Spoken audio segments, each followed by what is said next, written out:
ल आज हामी इन्टरनेट इतिहासकै एउटा सबैभन्दा खेयारिक इभेन्टको बारेमा कुरा गरौँ। त्यो हो मिस्टर बीस्टको $1 मिलियन स्ट्रिमर च्यालेन्ज। कन्सेप्ट एकदमै सिम्पल थियो है। संसारका 50 जना टप स्ट्रिमरहरूलाई एउटा ठूलो क्युबभित्र थुनिदिने, अनि जो अन्तिमसम्म टिक्छ उसैले जित्नेछ त्यो $1 मिलियन। कल्पना गर्नुस् त कस्तो क्रेजी माहौल थियो होला।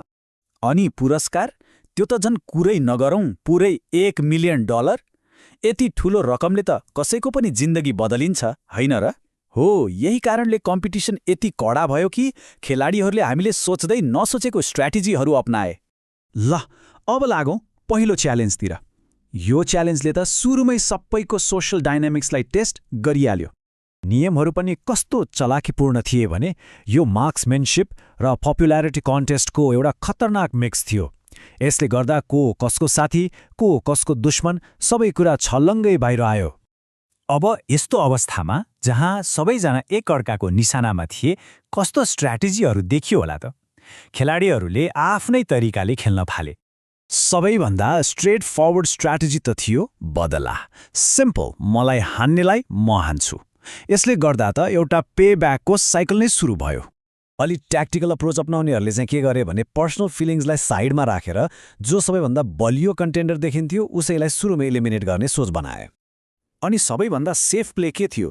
जो पहिले नै टार्गेट भइसकेको छ उसैलाई हान्ने। यसो गर्दा आफू निशानामा पर्ने सम्भावना पनि कम भयो अनि नयाँ दुश्मन पनि बनाउनु परेन।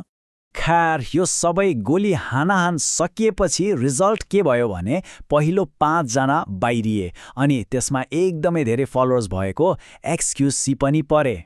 ल अर्को च्यालेन्जतिर लागौँ जसले दाउलाई अझै बढायो। यो च्यालेन्जमा एउटा एकदमै टेम्पटिङ तर उत्तिकै रिस्की अफर थियो। यसमा स्ट्रिमरहरूले आफ्नो अडियन्सको लागि एउटा ल्याम्बोर्गिनी जित्न सक्थे, तर यदि हारे भने सिधै $1 मिलियन प्राइजबाट बाहिर। कस्तो हाई स्टेक्स ग्याम्बल है। अब यहाँ एउटा एकदमै इन्ट्रेस्टिङ कुरा के भयो भने कसरी एउटा गेमिङ स्ट्र्याटेजीलाई रियल वर्ल्ड च्यालेन्जमा प्रयोग गरियो। हामी कम्स भन्छौँ नि, हो त्यही। 2 जना खेलाडीले त के गरे भने आफ्नो साथीहरूलाई साइटबाट समय ट्र्याक गर्न लगाए। यसले उनीहरूलाई ठूलो एडभान्टेज दियो। यो अलिक कन्ट्रोभर्सियल त थियो, तर रुल अनुसार लिगल नै थियो। फिनिस यति क्लोज थियो कि मिलिसेकेन्डको फरकले मात्रै फ्रान्सिल स्ट्रिमर रिबेउले त्यो कार जिते। तर यो च्यालेन्जमा भाग लिने अरू 3 जना स्ट्रिमरहरू चाहिँ बाहिरिए।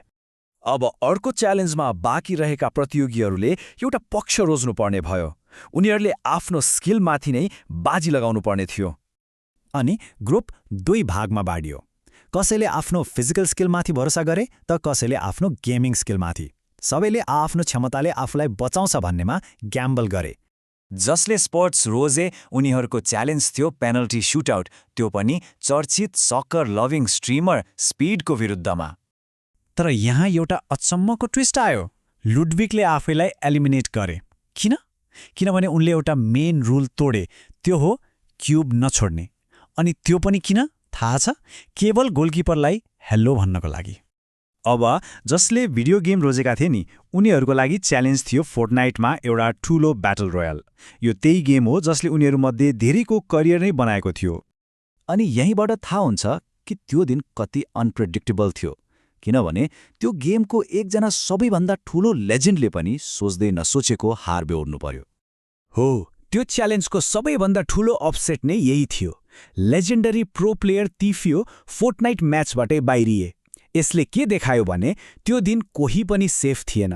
अब जम्मा 20 जना स्ट्रिमर मात्र बाँकी थिए, अनि अर्को च्यालेन्ज इन्डिभिजुअल स्किलबाट शिफ्ट भएर टिमवर्क र मेमोरीमा केन्द्रित भयो। यसमा टिमहरूसँग एउटा कम्प्लेक्स प्याटर्न याद गर्नको लागि जम्मा 10 सेकेन्डको समय थियो, अनि प्रेसरमा बसेर त्यो प्याटर्नको सही ठाउँ सम्झेर एकसाथ काम गर्नुपर्थ्यो। पहिलो राउन्डपछि एउटा टिम त सिधै बाहिरियो, तर 4वटा टिम बीच टाई भयो। अब एउटा सडन डेथ टाई ब्रेकरले डिसाइड गर्ने भयो कि अरूको घर जान्छ। सोच्नुस् त कस्तो प्रेसरको अवस्था थियो होला। कसले जित्यो होला?